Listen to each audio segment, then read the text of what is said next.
Good afternoon all of you. आज का हमारा टॉपिक है एम्प्लीट्यूडल आर्गुमेंट। अपन पिछले क्लास में देखे थे जेब्रा ऑफ कॉम्प्लेक्स नंबर और उसके एग्जांपल हो चुके थे, तो आज इसका एग्जांपल करते हैं। तो इसके लिए सबसे पहले अपन डायग्राम बनाते हैं, इसको डायग्राम से समझेंगे। तो ये हो गया एक्स एक्सिस और ये हो गया वाई एक्सिस। सबसे पहले एक्सिस ही लिखा जाता है और ये हो गया उसका मूल बिंदु। अपन यहाँ से एक रेखा ले रहे हैं उसका, और यहाँ एक कोण बनता है जिसको थीटा दिए हैं नाम, और आर और थीटा जो है पोलर कोऑर्डिनेट है किसका, बिंदु पी का। यहाँ पे 90 डिग्री का कोण बनाएगा। यहाँ पॉइंट ले लेते हैं एम, मान लेते हैं यहाँ से यहाँ तक की दूरी ए है और यहाँ से यहाँ तक की दूरी बी है। ये आर जो है मॉड जेड के बराबर है, तब अपन इसको लिख सकते हैं जेड, क्योंकि इसकी डिस्टेंस कितनी है, जेड के बराबर है। लेट आर और theta be a polar coordinate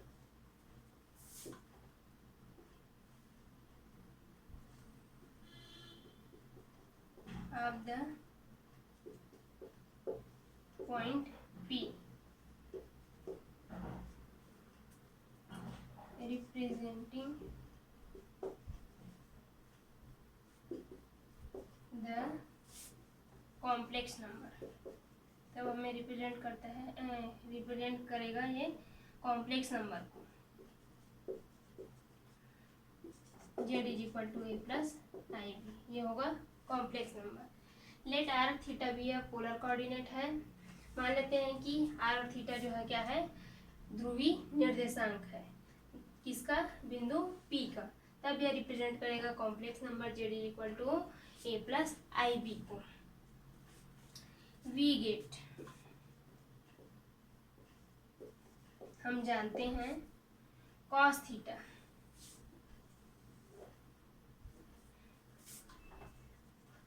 cos theta equal होता है क्या, आधार अपॉन कर्ण।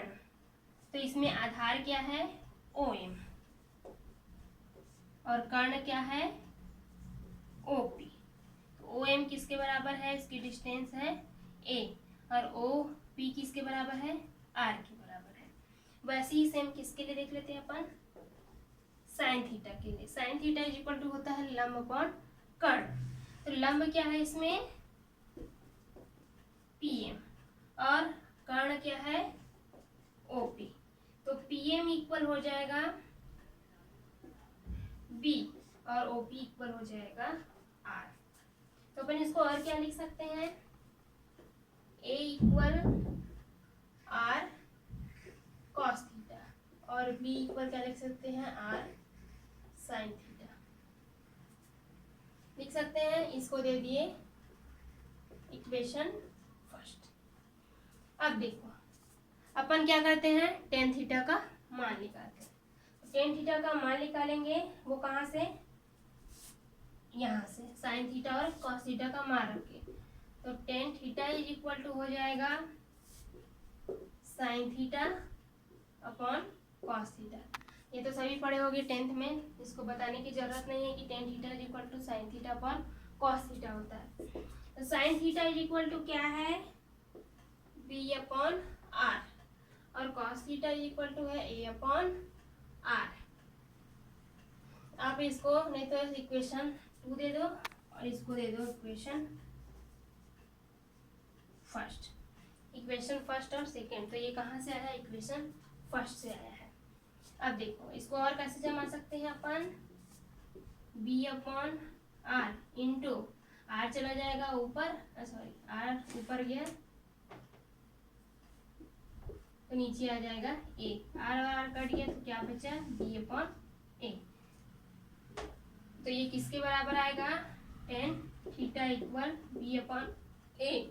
थीटा इक्वल क्या हो जाएगा, जब ये टेन उधर जाएगा तो ये किस फॉर्म में जाएगा, इनवर्स के फॉर्म में। तो ये हो जाएगा टेन इनवर्स बी अपॉन ए। ये हो जाएगी सूत्र, किसके लिए, एम्पलीट्यूड और आर्गुमेंट, उसके लिए ये सूत्र हो जाएगा। एम्पलीट्यूड और आर्गुमेंट को amplitude Z is equal to, फिर से कितना आ जाएगा, थीटा इज इक्वल टू, या फिर इसी को इक्वल कर लीजिए, amplitude Z is equal to argument z equal theta equal tan inverse B upon a. Amplitude और आर्गुमेंट एक ही वर्ड है, तो एम्पलीट्यूड जेड लिखे या फिर आर्गुमेंट जेड लिखे, वो बराबर होगा किसके, थीटा के, और थीटा बराबर है किसके, tan inverse B upon A. मतलब इसका मान जो है क्या है, tan inverse B upon A है।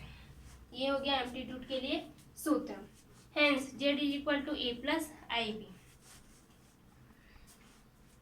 यहाँ hence Z is equal to होता है A plus I B, equation second से।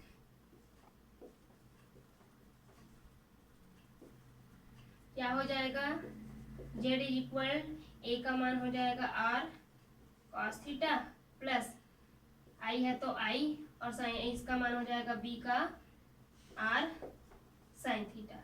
अपन क्या कर सकते हैं, आर को कॉमन ले सकते हैं, तो आर कॉमन निकल गया तो यहाँ बचा cos theta plus I sine theta.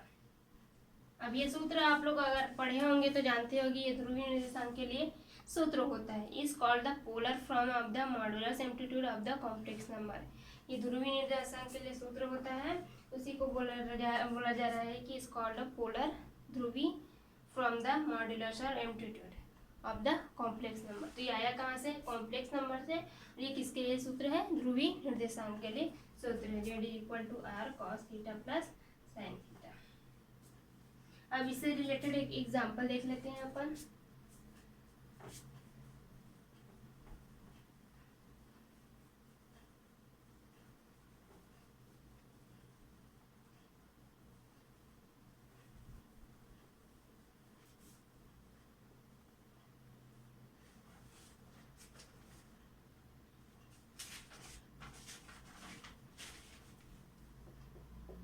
Example,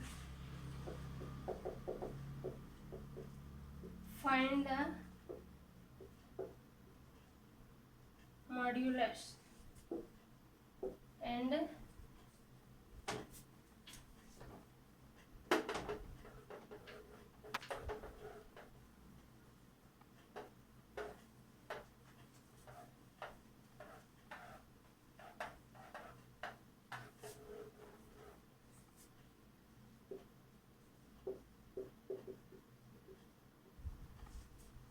amplitude of 1 plus I. हमें क्या करना है, मॉड्यूलस और एम्पलीट्यूड का मान ज्ञात करना है। तो सॉल्यूशन, लेट हमें दिया है क्या, जेड इज इक्वल टू इतना, नहीं दिया, तो हम क्या करेंगे, जो दिया है उसको जेड के बराबर लेके चलेंगे। Let Z is equal to 1 plus I, ये हो जाएगा, मतलब मान के चल रहे हैं Z is equal to 1 plus I है, तो हमें मान किसका निकालना है, मॉड्यूलस का। मॉड्यूलस किस फॉर्म में होता है, मॉड जेड के फॉर्म में होता है। हेयर यहाँ सबसे पहले क्या करेंगे, उसके सूत्र में मॉड्यूलस इक्वल होता है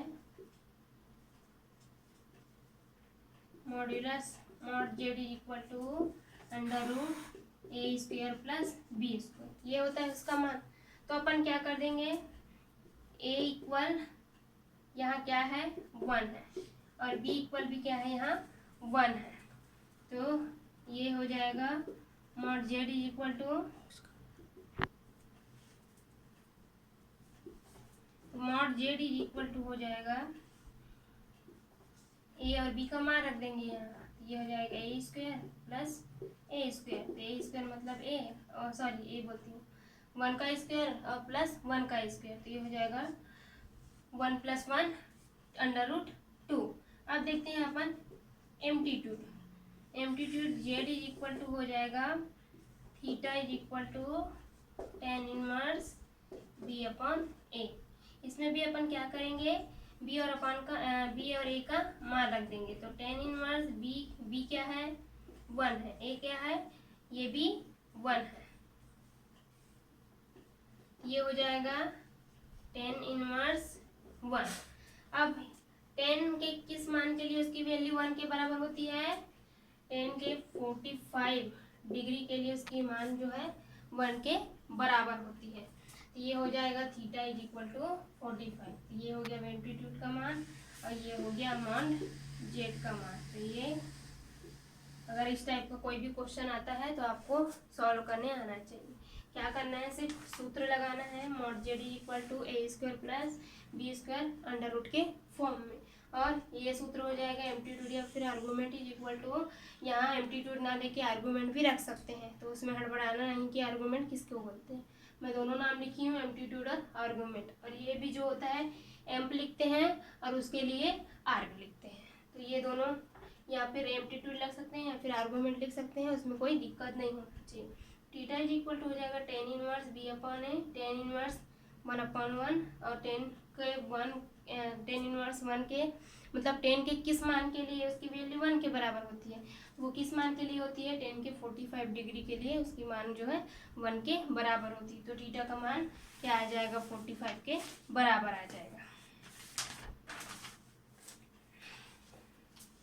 अब नेक्स्ट टॉपिक है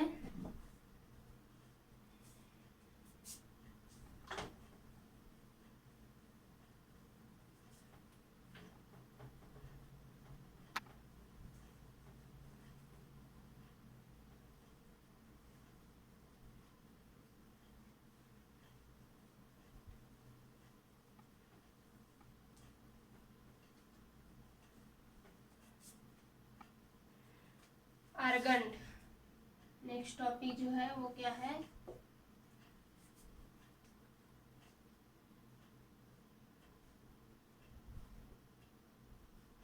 आर्गन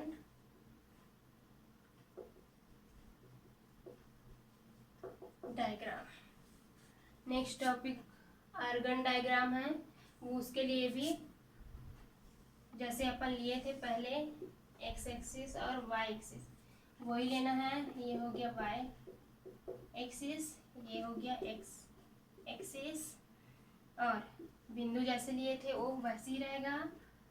और एक पॉइंट है क्या P, और R और थीटा क्या है पोलर कोऑर्डिनेट। और mod z is equal to under root a square plus b square, ये था। अब यहाँ इसकी दूरी कितनी थी a, यहाँ बिंदु M था और यहाँ पे P था, सेम उसी से रिलेटेड है ये भी। तो अपन इसको भी क्या करना है डायग्राम से समझना है। अब इसको बता दी थी मैं, इसको अपन pz लिख सकते हैं क्योंकि यहाँ से यहाँ तक की डिस्टेंस क्या है z है। तो इसको अपन आगे बढ़ाते हैं तो इसको क्या बोलते हैं y डैश और इसको क्या बोलते हैं x डैश। ये बहुत लंबा चौड़ा है तो मैं इसको ऐसे ही पढ़ के बता रही हूँ। Every complex number a plus ib can be consider as an ordered pair ab of real numbers. तो प्रत्येक कॉम्प्लेक्स नंबर जो है किस फॉर्म में होता है a प्लस ib के फॉर्म में होता है, जिसका ऑर्डर्ड पेयर होता है ab, जो कि क्या होता है वास्तविक नंबर्स होते हैं या फिर संख्या होती है। We can represent such number by a point in xy plane. यह जो नंबर है वो किस में होता है xy प्लेन में होता है। ये दो है ना प्लेन, ये समतल है उसमें दो प्लेन है x और y, called the complex plane. तब इसको क्या बोलेंगे अपन, ये सब प्रोसेस हो रही है वो किस में हो रही है कॉम्प्लेक्स नंबर में हो रही है, इसलिए इसको क्या बोलेंगे अपन कॉम्प्लेक्स प्लेन बोलेंगे।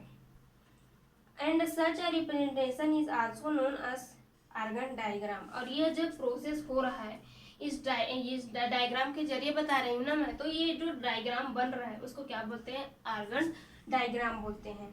The complex number z is equal to a plus I b represented by pz। और यह जो कॉम्प्लेक्स नंबर है z is equal to a plus I b represent करते हैं किसको pz को। Then the distance between z and the origin of modulus. और यह जो जेड ये किसके लिए शो कर रहा है, डिस्टेंस के लिए। तो ये जो है डिस्टेंस बिटवीन किसके किसके बीच है, पी और आर के बीच। द ओरिजिन ऑफ मॉड्यूलस, इस ओरिजिन का मॉड्यूलस क्या हो जाएगा, mod z is equal to a square plus b square, इसको मैं पहले भी लिख दी हूँ। Hence the set of real numbers x0 correspond to the x axis called real axis. यहाँ x अक्ष क्या बोल रहा है, यहाँ x अक्ष के लिए वास्तविक नंबर या वास्तविक संख्या x0 यहाँ से जब लेते हैं तो इसके लिए बिंदु क्या हो जाएगा, 0 और x, इसको बोलेंगे वास्तविक नंबर। किसके लिए, वास्तविक नंबर्स बोलेंगे, x axis called the real axis. अच्छा, तो अब इसको क्या बोल देंगे अपन, ये जो यहाँ से गया है उसको बोल देंगे अपन वास्तविक या रियल एक्सिस। ये वाला एक्सिस है उसको बोल देंगे अपन रियल एक्सिस, और ये कहलाएगा इमेजिनरी एक्सिस। ये हो गया रियल एक्सिस, और इसके बिंदु होंगे x0, और इसके बिंदु हो जाएंगे यहाँ से यहाँ तक, इसके लिए हो जाएगा 0 और y, सॉरी इसको बता सकती हूँ, x पहले आता है तो x 0 होगा और y बाद में आता है, इसलिए इस तरफ के लिए x क्या हो जाएगी 0, और इस तरफ के लिए y जो है 0 हो जाएगी। तो इसका बिंदु रहेगा x0 और इसके बिंदु रहेंगे 0 y, क्योंकि x यहाँ 0 है और y यहाँ 0 है। ठीक है, यहाँ x अक्ष के लिए, अब एक बार फिर से रिपीट कर देती हूँ, यहाँ x अक्ष के लिए वास्तविक संख्या क्या है, x0 है, जिसे क्या बोल रहे हैं अपन, रियल एक्सिस या वास्तविक अक्ष। और इधर के लिए वैसे सेम क्या हो जाएगा, काल्पनिक संख्या हो जाएगी 0y, और इसका जो एक्सिस है वो क्या हो जाएगा, काल्पनिक अक्ष। ये हो गया, ये आर्गन डायग्राम है, इसके थ्योरी आप लोग पीडीएफ से देख लीजिएगा। ये मैं समझा दी हूँ कि क्या होता है, इसके लिए पॉइंट है वो x0 होगा और इसके लिए 0y होगा। बाकी सब पहले समझाई थी। r थीटा जो है पोलर कोऑर्डिनेट है किसका, बिंदु P का, और ये z है वो क्या है, यहाँ का डिस्टेंस है, और यहाँ से यहाँ तक का डिस्टेंस है a, और यहाँ से यहाँ तक का डिस्टेंस है b, और इधर आगे बढ़ाए तो ये आया y डैश, और इधर के लिए हो गया x डैश। ये 0 जो है मूल बिंदु है, और ये mod z is equal to a square plus b square, इसको तो पहले भी बता चुकी हूँ। तो इतना क्लियर होगा तो आर्गन डायग्राम आप लोग बता सकते हैं।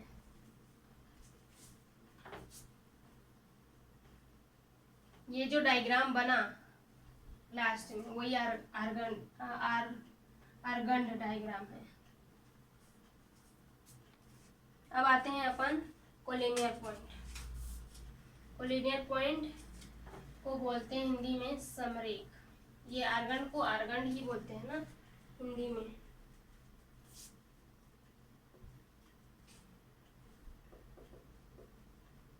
कोलिनियर पॉइंट,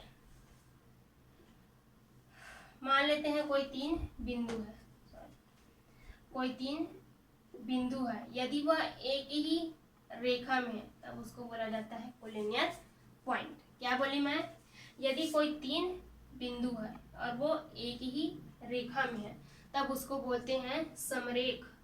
इसको हिंदी में बोला जाता है समरेख बिंदु। समरेख मतलब समान रेखा में जो बिंदु रहते हैं उसको बोलते हैं समरेख बिंदु। तो ये हो जाएगा समरेख बिंदु। If A, B and C are any 3 point, if A, B and C are any 3 points,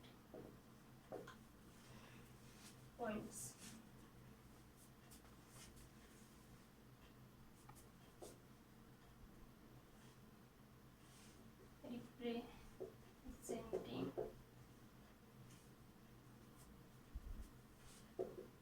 the complex number x1 plus I y1, x2 plus I y2 and x3 plus I y3।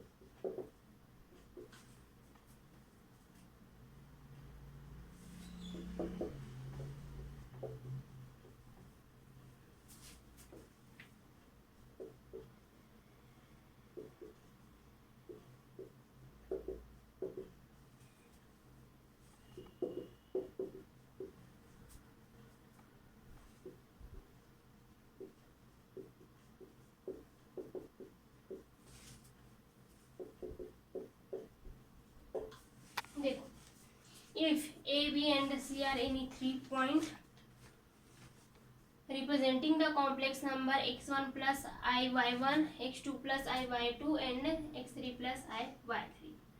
क्या बोल रहा है? if A, B और C कोई 3 point है जो represent कर रहा है किसको? कॉम्प्लेक्स नंबर को। x1 प्लस आई y1 ये कॉम्प्लेक्स नंबर है, यहाँ संख्या बस चेंज है, वहाँ क्या था a प्लस आई बी, यहाँ क्या है x1 प्लस आई y1। यहाँ 3 पॉइंट है इसलिए इसको x1 और y1 का नाम दिया गया है, क्योंकि x1 ऐसी x प्लस आई y ऐसे लिख देते तीनों को तो समझ में आता क्या? नहीं, इसलिए उसको x1 प्लस आई y1, उसके बाद वाले को x2 प्लस आई y2 और उसके बाद वाले को x3 प्लस आई y3। क्या लिए गए हैं? 3 पॉइंट लिए गए। तब उसको क्या बोलेंगे? Collinear point. Then the required condition of is the area of complex area of त्रिभुज ए बी सी इज 0। और इसके लिए कंडीशन है कि एरिया ऑफ त्रिभुज ए बी सी किसके बराबर होगा? 0 के बराबर होगा। तब त्रिभुज A B C equal half x1 और ये हो जाएगा x2। x1 के बाद आता है x2 तो वो ऐसे ही चलेगा, y2 minus y plus x2 आया। अब देखो x2 के बाद क्या आएगा? y3 minus y1। इसको समझना कैसे है? x1 है तो उसके बाद y में जाएंगे y में तो y2, 1 के बाद 2, उसके बाद 3, ऐसे है इसको समझना। x1 है उसके बाद आ गया इसमें y2 माइनस y3। अब ये तो सीक्वेंस में चल रहा है ना, तो यहाँ आएगा x2 के बाद देखो y वाला कौन सा फॉर्म आ जाएगा? 3 वाला। और 3 के बाद जब उसको रिप्लेस करेंगे तो वो 2 में तो नहीं आएगा, डायरेक्टली ऐसा है अगर फॉर्म। x1 है, x2 है, x3 है, y1 है, y2 है, y3 है। ये 3 फॉर्म है। पहले x1 आया, उसके बाद वाले में x2 आया, उसके बाद वाले में आएगा x3 और इसके बाद वाले में आएगा x3 है तो y1 और y3। इसको एक बार मैं ट्रिक बता देती हूँ कैसे समझोगे। x1 है तो अब देखो 1 वाले को नहीं लेना, किसको लेना है? 2 और 3 को लिए, ये छूट जाएगा। अब 2 में जब ले रहे हैं तो ये 2 वाले को छोड़ देना है, इसके बाद आएगा 3 तो 3 वाले को लेना, अगेन 1 वाले को लेना। फिर ये है x3, अब इसको ले रहे हैं तो क्या करेंगे अपन? ये वाला छोड़ देंगे और शुरू से लेंगे y1 माइनस y2 और ये बराबर हो जाएगा किसके? 0। ये हो जाएगा कोऑर्डिनेट पॉइंट के लिए सूत्र। और इसमें एक और सूत्र है डिस्टेंस। जब अपन डिस्टेंस निकालेंगे तो उसके लिए सूत्र हो जाएगा, यहाँ 4 पॉइंट आएंगे ना, स्क्वायर, रेक्टेंगल, रोम्बस और पैरेललोग्राम। 4 निकालना है इसमें। स्क्वायर मतलब वर्ग, रेक्टेंगल मतलब आयत, रोम्बस मतलब समचतुर्भुज और पैरेललोग्राम मतलब समांतर चतुर्भुज। ये 4 हमें ज्ञात करना है अभी। तो उसके लिए जो सूत्र है वो अप्लाइंग डिस्टेंस के लिए फॉर्मूला हो जाएगा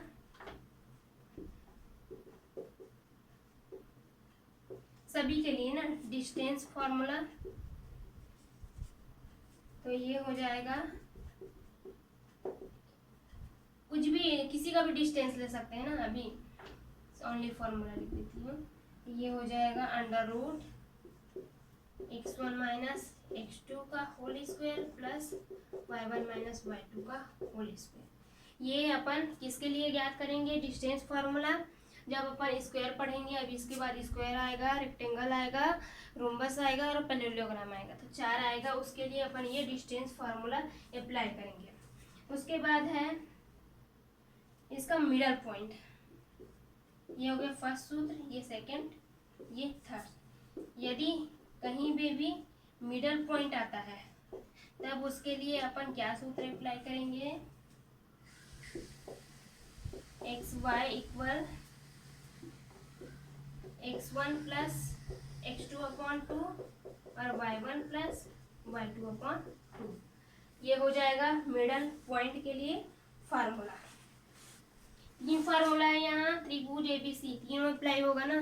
क्वेश्चन जब सॉल्व करेंगे तब अप्लाई होगा। ये त्रिभुज एरिया ऑफ त्रिभुज एबीसी निकालेंगे तो उसके लिए हो जाएगा half x1 y2 minus y3 plus x2 y3 minus y1 plus x3 y1 minus y3 is equal to 0 के बराबर होगा। और डिस्टेंस फार्मूला जब अपन डिस्टेंस निकालेंगे तब उसके लिए फार्मूला होगा x1 minus x2 square plus y1 minus y2 square. अब जब कभी भी अगर मिडल पॉइंट के लिए आएगा तो मिडल पॉइंट के लिए फार्मूला हो जाएगा x1 y1 is equal to x1 plus x2 upon 2 y1 plus y2 upon 2।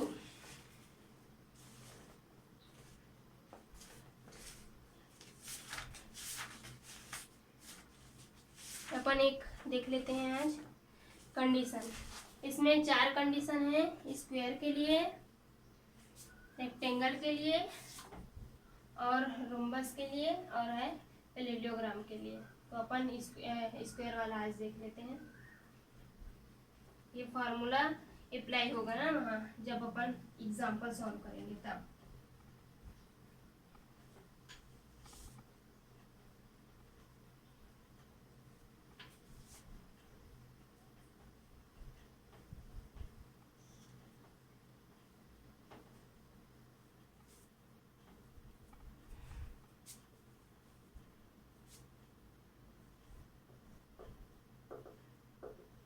Condition for square, किसके लिए कंडीशन देख रहे हैं? स्क्वायर के लिए। तो स्क्वायर कैसा होता है? जिसकी चारों भुजाएं क्या होती है? आपस में बराबर होती है। और इसमें क्या होते हैं? 2 डायगोनल होते हैं। मान लेते हैं ये ए, ये बी, ये सी और ये डी है। ये हो जाएगी उसके साइड और ये हो जाएगा उसका डायगोनल। इफ इसको चलो ऐसे बताती हूँ। If A B and C are only 4 any 4 complex number representing the vertical of a square then the required condition is। वही चीज जो मैं बताई वही बोल रहा है। यदि ए बी और सी क्या हो? कोई 4 कॉम्प्लेक्स नंबर हो जो रिप्रेजेंट करता है किसको? Vertical of square. किसको रिप्रेजेंट कर रहा है? स्क्वायर को। देन द रिक्वायर्ड कंडीशन, तब इसके लिए कंडीशन है। कंडीशन नंबर फर्स्ट, इसके चारों साइड क्या होते हैं? बराबर होते हैं। साइड मतलब भुजा।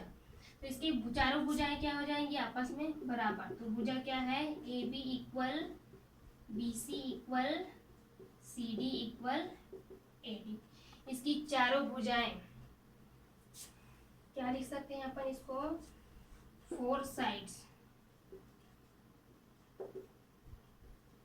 Are equal. चारों भुजाएं क्या हो जाएंगी? आपस में बराबर। सेकेंड कंडीशन, इसमें 2 डायगोनल है, ए सी और बी डी। ये भी आपस में क्या हो जाएंगे? बराबर। A C equal B D.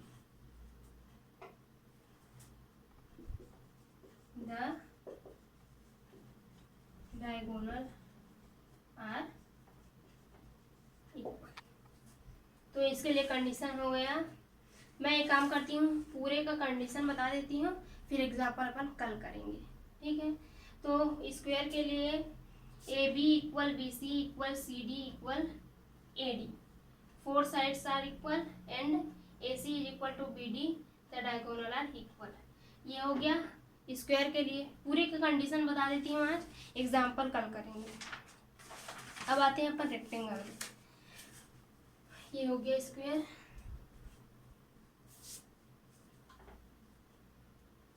Condition for rectangle. अब आ गए अपन रेक्टेंगल। तो रेक्टेंगल के लिए भी वही रहेगा, अपन उसका क्या कर लेते हैं, डायग्राम बना लेते हैं।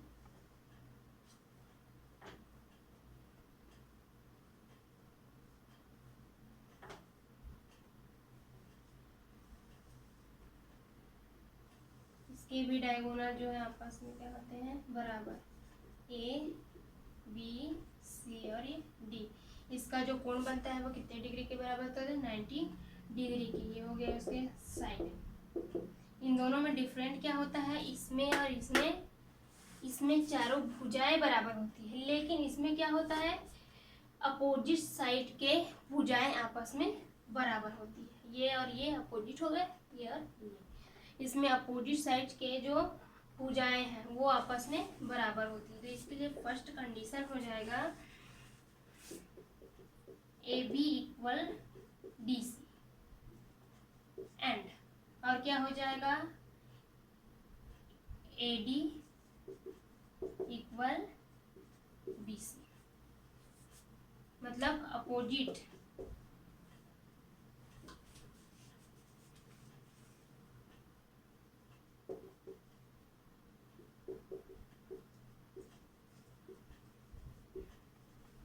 किसके लिए हो गया, रेक्टेंगल के लिए। और इसमें भी क्या होते हैं, उसके डायगोनल आपस में बराबर होते हैं। तो डायगोनल क्या हो जाएगा, A C equal B D, sorry B D, the diagonal are equal. इसके एग्जाम्पल कल देखेंगे ना। स्क्वायर हो गया, उसके लिए कंडीशन बता दी मैं। रेक्टेंगल हो गया, उसके लिए कंडीशन बता दी। इसका एग्जाम्पल कल करेंगे, तो ये कंडीशन वहाँ पे अप्लाई करेंगे। तो इसको याद रखना है। ये क्या है, इसमें इसकी चारों भुजाएं आपस में बराबर है और उसके डायगोनल बराबर है। रेक्टेंगल में अपोजिट साइड्स बराबर है और उसके डायगोनल बराबर, मतलब दोनों में कॉमन क्या हो गया, उसके डायगोनल जो है आपस में बराबर है। बट इसका चारों भुजा बराबर है और इसके आमने सामने की भुजा जो है आपस में बराबर है। अब देखते हैं अपन रोम्बस।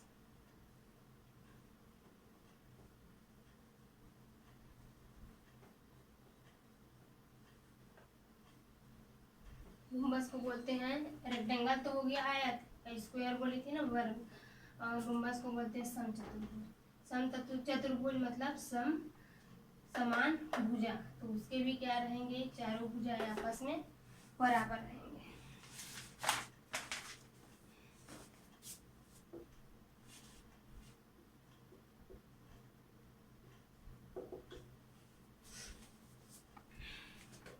इसका भी अपन क्या कर लेते हैं, सबसे पहले डायग्राम बना लेते हैं।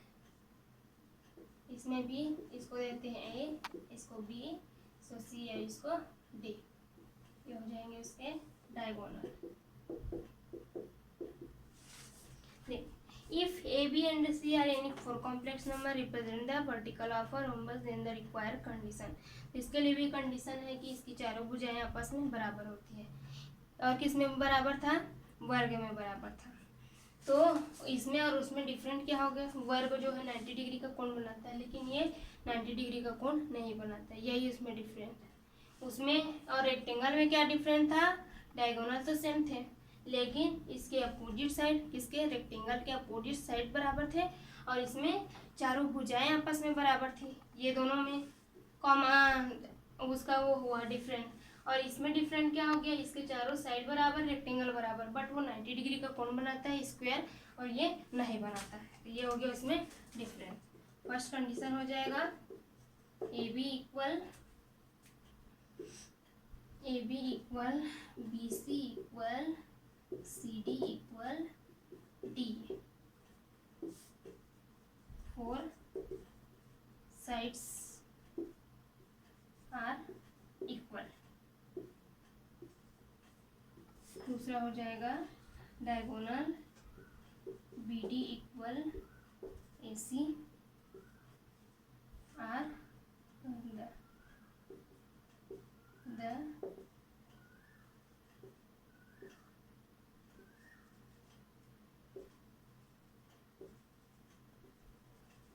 the diagonal are equal। Sorry, इसमें डायगोनल नहीं होता, इसमें डायगोनल नहीं होता, इसमें जो है समचतुर्भुज में 4 भुजाएं होती है, बट डायगोनल इसमें नहीं होता है। अब फोर्थ है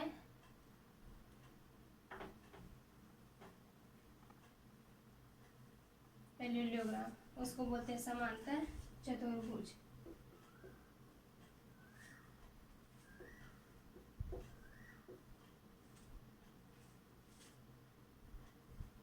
पैरेललोग्राम ये है समांतर चतुर्भुज। तो इसके लिए भी वही रहेगा, if A B C and D are any 4 complex number represent vertical are parallelogram then the required condition.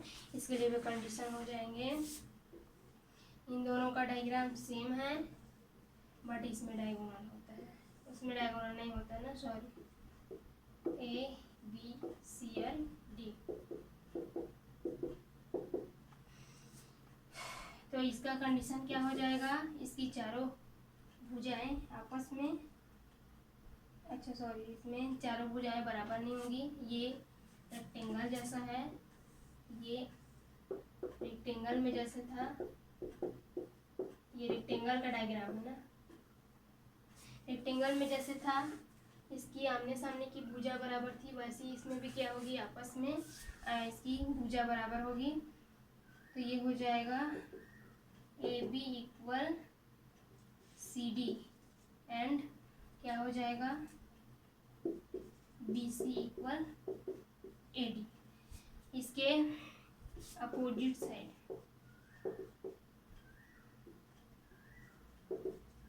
Sides are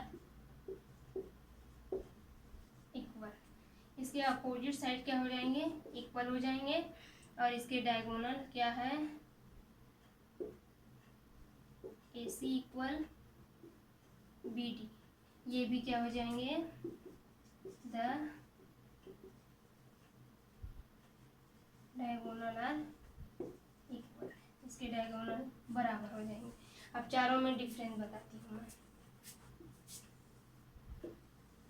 ये था रेक्टेंगल, उसके बाद आया था rhombus, A B C L D, और था स्क्वायर। उसको दोनों तरीके से लिख सकते हैं ना, वर्ग को ऐसे भी लिख सकते हैं अपन, चाहे ऐसे उस टाइप का बनाई थी ना, वैसे भी लिख सकते हैं, ऐसे भी लिख सकते हैं, ए बी और सी एल डी। चारों में अब डिफरेंस बताती हूँ क्या है। स्क्वायर था तो यहाँ क्या है, इसकी चारों भुजा बराबर थी, डायगोनल बराबर था, और ये 90 डिग्री का कोण बना रहा था। सेम इसी के जैसे क्या था, ये था कौन सा, रोम्बस, ये है स्क्वायर, वर्ग लिख देती हूँ, वर्ग समचतुर्भुज, ये हो गया आयत, और ये समांतर चतुर्भुज।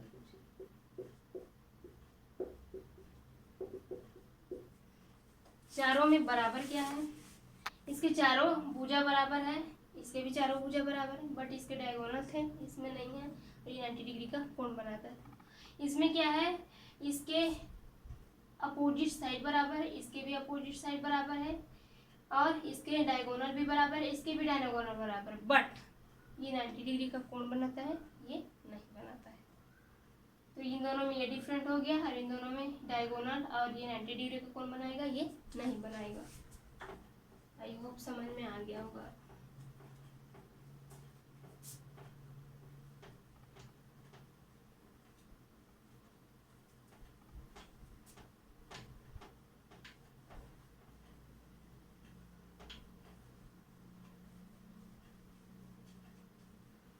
तो आज के लिए बस इतना ही। कल इसके पूरे के एग्जाम्पल देखेंगे, एक एक सबके लिए एक एक एग्जाम्पल कर लेंगे, फिर कुछ क्वेश्चन दे दूंगी जिसको आप लोग सॉल्व करके देखिएगा।